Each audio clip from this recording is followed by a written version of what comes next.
सहनी एक बार फिर एनडीए में शामिल होने की ओर बढ़ गए हैं। मुकेश सहनी एक बार फिर पाला बदल सकते हैं। मुकेश सहनी कहीं ना कहीं तेजस्वी यादव को बड़ा झटका दे सकते हैं बिहार विधानसभा चुनाव से पहले। नमस्कार, मैं विष्णु राव और आप देख रहे हैं आक्रोश आपका न्यूज। चैनल पर नया है तो चैनल को सब्सक्राइब जरूर करें और वीडियो को ज़्यादा से ज़्यादा लाइक और ज़्यादा से ज़्यादा शेयर करें।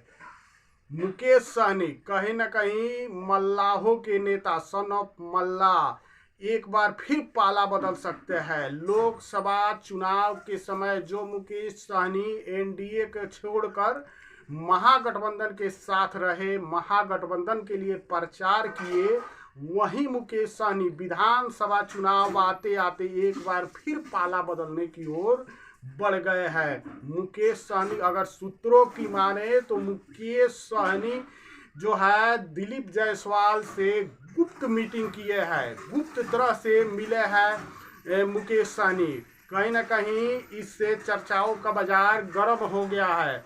मुकेश सहनी गुप्त तरीके से दिलीप जायसवाल से मिले हैं और उनसे राजनीतिक समीकरणों पे चर्चा हुई है।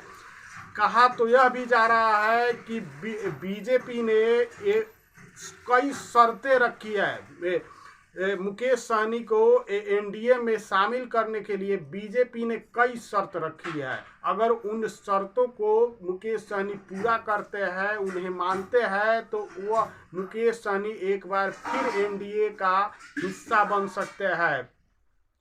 कहीं ना कहीं जिस मुकेश सहनी को कहा जा रहा था कि तेजस्वी यादव से के सबसे खास है मुकेश सहनी, उनके साथ लोकसभा चुनाव में काफ़ी प्रचार भी किए मुकेश सहनी, लेकिन ऐसा क्या हुआ कि अब वही मुकेश सहनी बीजेपी के जो अध्यक्ष है बिहार के दिलीप जायसवाल, उनसे गुप्त मीटिंग कर रहे हैं, उनसे गुप्त तरीके से मिल रहे हैं, राजनीतिक समीकरणों पे चर्चा कर रहे हैं कि कैसे क्या होने वाला है। कहीं ना कहीं बिहार की राजनीति में अगर ऐसा होता है तो भूचाल आ जाएगा और तेजस्वी यादव के लिए एक बड़ी मुसीबत खड़ी हो सकती है।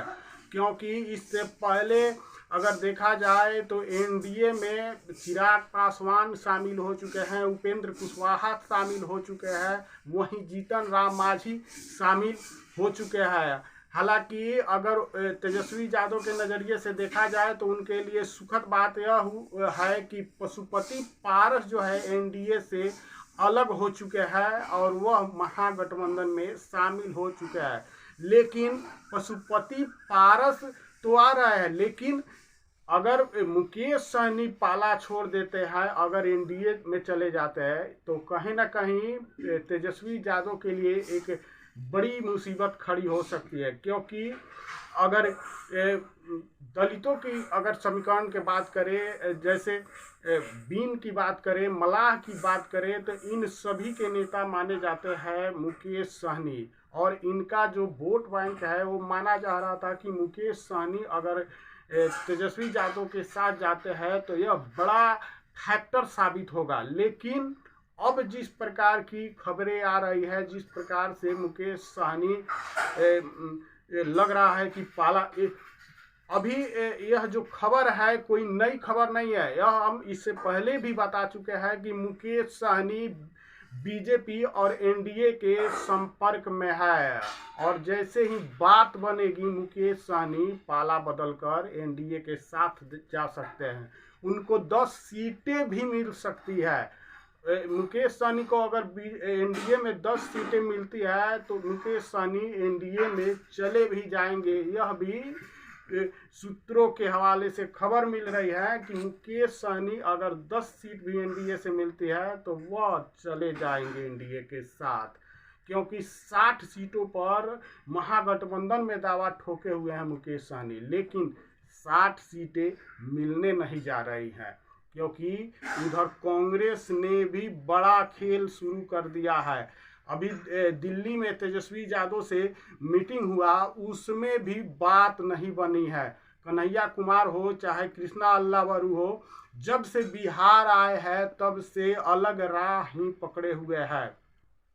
ना ही सीएम चेहरे पे वो खड़े हो रहे हैं कि सीएम चेहरा तेजस्वी यादव होंगे, यह भी मानने को तैयार नहीं है। वहीं सीटों को लेकर भी काफ़ी, अगर कांग्रेस की बात करें तो वह कड़े रुख में है।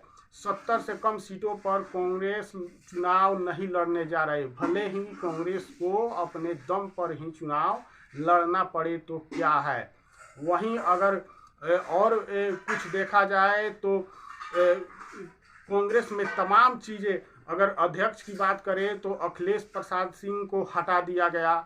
कहीं ना कहीं राजनीति में बिहार में अगर देखा जाए तो लगातार परिवर्तन हो रहे हैं और जो चुनाव है लगभग 6-7 महीने चुनाव है। अगर इन 7 महीनों में देखा जाए तो काफ़ी परिवर्तन हो सकते हैं और काफ़ी पार्टियां जो है इधर से उधर हो सकती है। लेकिन अगर मुकेश सहनी या चिराग पासवान या जीतन राम मांझी हो या उपेंद्र कुशवाहा हो, अगर इधर से उधर होते हैं, खास करके चिराग पासवान या मुकेश सहनी की बात करें तो अगर इधर से उधर होते हैं तो इसका बड़ा प्रभाव पड़ेगा और जहां भी जाएंगे वहां उस गठबंधन को मजबूत करेंगे और जिस गठबंधन से निकलेंगे उनको काफ़ी नुकसान उठाना पड़ सकता है। तो कहीं ना कहीं जिस प्रकार से मुकेश सहनी की चर्चा चल रही थी कि बीजेपी के संपर्क में है और वो अब जो है एक इस पर